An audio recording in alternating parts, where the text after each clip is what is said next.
What's going on, guys, and welcome back to another episode of Career Mode. This is episode number 40, and we start today's episode off by seeing that Niang has come to us and said, could you give us a rest in this game against QPR, because, well, this game comes 2 days after the game against Feyenoord in the Europa League. Of course, we drew that one apiece, and we did indeed give him a rest because he was shattered. The whole team was, really, and I'm kind of annoyed, but, for EA, I would have really expected them, they can't make all the changes we want, but you would have expected them to know that Europa League teams in the Premier League play their games on Sunday after their Thursday night games. I mean, that's kind of common knowledge, you know what I mean?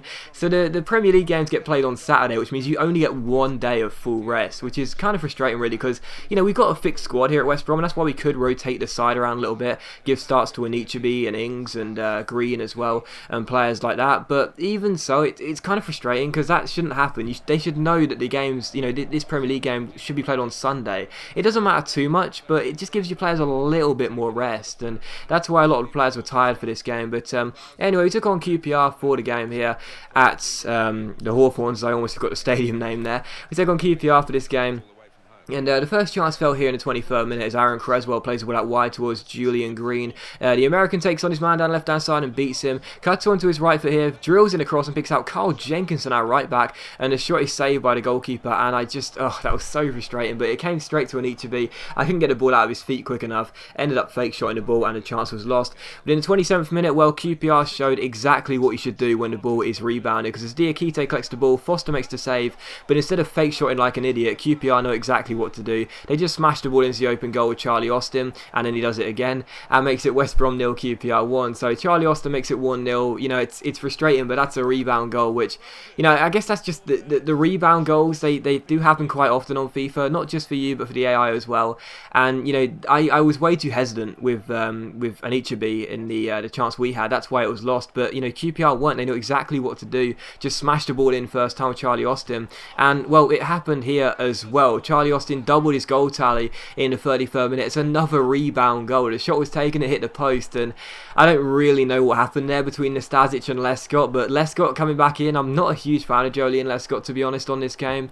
He seems a little bit too, I don't know, just not agile enough, I guess, but I don't really know how on earth I can make excuses for both defenders there. Nastasic and Lescott, they both trip over Foster, both of them together. Both of them trip over my goalkeeper, not just one, but both players trip over the goalkeeper, and it gives Charlie Austin an open goal to head the ball into on the rebound. So 2 rebound goals for QPR and poor defending by me, I guess, but still a shame to see the AI do that. But in the 45th minute, Danny Ings got played through here, but it was a great save by the goalkeeper to deny him. Very good stop there, and again I tried to fake shot and get a shot away, but the QPR defence were having none of it. So still 2-0 in the first half, that's how it finished. And in the 53rd minute, Danny Ings collects the ball for us here and cuts inside. I'm looking for a runner. I got one out wide in Patrick Roberts, who takes on Young Suk Young, beats him, then beats the other defender and shoots, but it goes just wide of Rob Green's post and out for a goal kick. So still West Brom 0, QPR 2, and we were creating chances in this game, but I just wasn't taking them. And in the 71st minute, Traore plays the ball inside towards Harryman, who collects the ball, plays it inside. Austin's shot is saved,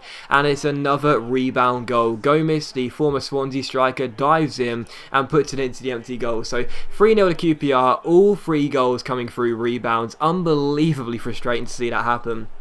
I guess it's my fault for poor defending, but it's still pretty poor luck anyway. It is Gomez who gets the goal. Foster did well to parry the shot, but Gomez dives in and makes it West Brom 0, QPR 3. And from this corner, Traore crosses the ball in. The header is won in the centre, but it goes just wide the post by Leroy Fer and out for a goal kick. So thankfully it wasn't 4-0 there, as it easily could have been. And from the goal kick, we get the ball to Julian Green. Green plays the ball towards Kevin Savanier, our scout future star, off the bench. We work our way inside. Grillo picks out Danny Ings. Ings out wide to Chris Brunt. So we play across field, play the ball across the field, and Chris Brunt collects the ball, rise to slide challenge, finds Claudio Jacob. Jacob eventually turns his man and picks out Grillo in the centre, who collects the ball, takes on Stephen Corker, beats him with the fake shot. Corker lunges in, and it's a definite penalty for us. So that's our 3rd penalty won. No, sorry, I think that's our 4th penalty won in 4 games. It might be 3 and 3, but I think that's our 4th in 4 games now. As Corker gets a booking as well for that challenge on Grillo, and it's a penalty for us here. So penalty with 6 minutes to go. go, and eventually Victor Anichebe is going to stand up and take it. Of course, in the last game we missed a penalty we won against Feyenoord. Brown today hit the post, but he wasn't on the pitch for this one, so Anichebe would take the penalty kick taking duties. His fellow Nigerian missed in the last game, and this Nigerian scores. Anichebe puts it into the top corner as Rob Green is rooted to the spot, and he makes it West Bromwich Albion 1, QPR 3. So comeback on the cards? Unfortunately not. The game did finish 3-1. It was a very poor showing, and you know, this year that's our fifth defeat of the season, right? And the 4 defeats we've had already, in my opinion, didn't warrant bad emails. This defeat, 3-1 at home to QPR, we should never have lost this game, not at least a 3-1, and we got no emails after it. So, you know, it's ridiculous. You know, we've lost some tough games this year, you know, notably Manchester City and Chelsea, where the board have came to us and said what's going on. I would have expected after that game the board to say what's going on. Instead they didn't. It's weird, isn't it? But still, we lost 3-1 to QPR at home.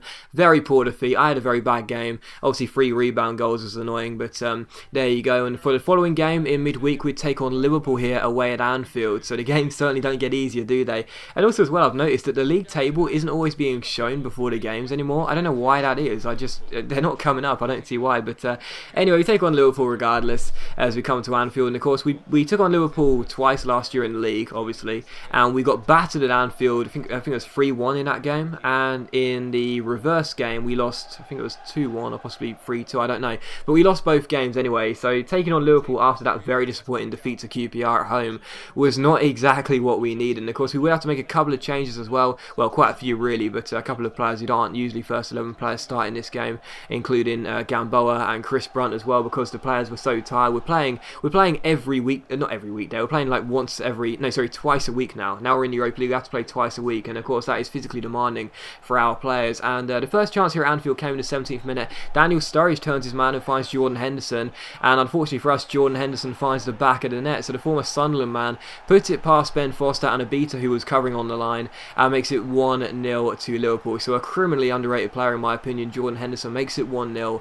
and that's very, very frustrating because our game plan was undone in 18 minutes. You know, that's very, very poor. You know, when I come to the big teams away from home, I always have a game plan set in mind, and to have it undone in the first 20 minutes is unbelievably poor. But in the 30th minute, Berahino collects the ball and finds Chris Brunt down the left hand side. He takes on Glenn Johnson, stops and beats him with a step over here, beats Johnson way too easily, crosses the ball in and picks out Brown today, back in the starting 11, and he makes it Liverpool 1, West Bromwich Albion 1. So I gave Ade a rest on the weekend against QPR, and clearly it helped. He had a spring in his step there as he outjumped the defender and put his header in to the near post and made it Liverpool 1, West Bromwich Albion 1. So back on level terms here at Anfield, fantastic for us. And again, Johnson is beaten here, this time in the 42nd minute. Glenn Johnson getting beaten way too easily in this game as Abita takes the ball around him, crosses the ball in, and Berahino's header goes over the bar. And on the stroke of half time, Liverpool come through. Adam Lallana picks out Daniel Sturridge, who shoots on his weaker right foot, but the shot goes just wide of Foster's post and out for a goal kick. So at half time it was 1-1, and I'd take this scoreline at half time. But in the 51st minute, Adam Lallana collects the ball, and the former Southampton man picks out Glenn Johnson. Glenn Johnson finds Lallana back to Johnson down the right hand side, picks out Lallana cuts inside, finds Jordan Henderson, the goal scorer. Henderson to John Flanagan, out wide, down the left hand side, picks out Ricky Lambert. Lambert scores and makes it Liverpool 1, West Bromwich Albion Liverpool 2, West Brom 1, but the score would stay Liverpool 1, West Brom 1, because the goal was disallowed for offside. And Ricky Lambert spent a long time celebrating, and he'd also spent a long time looking like an idiot, because the assistant referee had his flag up, and as you can see, he was just offside. Great ball by John Flanagan, but Ricky Lambert was in an offside position, and the former Southampton striker wouldn't celebrate the goal there, and it was still 1-1 here at Anfield. And in the 56th minute, Fabian Delph finds Yusuf Malumbu,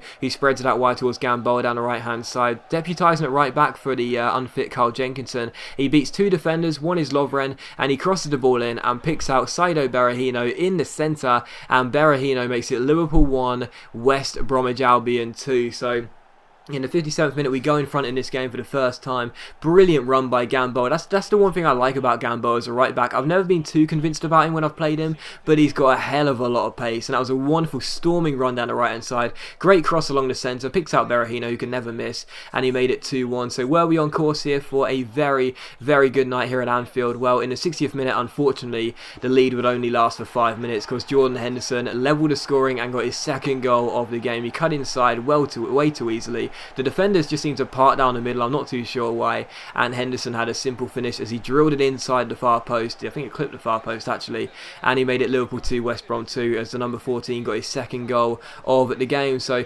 Liverpool 2, West Brom Albion 2, just couldn't stop Jordan Henderson in this game, and in the 68th minute you see Liverpool on the ball here. De Silva collects it, but he's robbed by Jordan Abita, who runs through the centre here. Great chance, he cuts onto his weaker right foot, stops the ball, drags it past De Silva and shoots, but it's a great save by Brad Jones, and it's cleared away by Glenn Johnson. So still Liverpool 2, West Brom Albion 2, and in injury time here, a great chance for Liverpool to win the game. It's De Silva who runs down the right hand side. He's got the pace to beat Nastasic, keeps on going, crosses the ball to the far post. Barini's got a free volley, but what a save by Ben Foster, bailing us out, and he makes another great save as we couldn't get the ball away. Two big saves by our captain Ben Foster means we do indeed draw the game 2-2.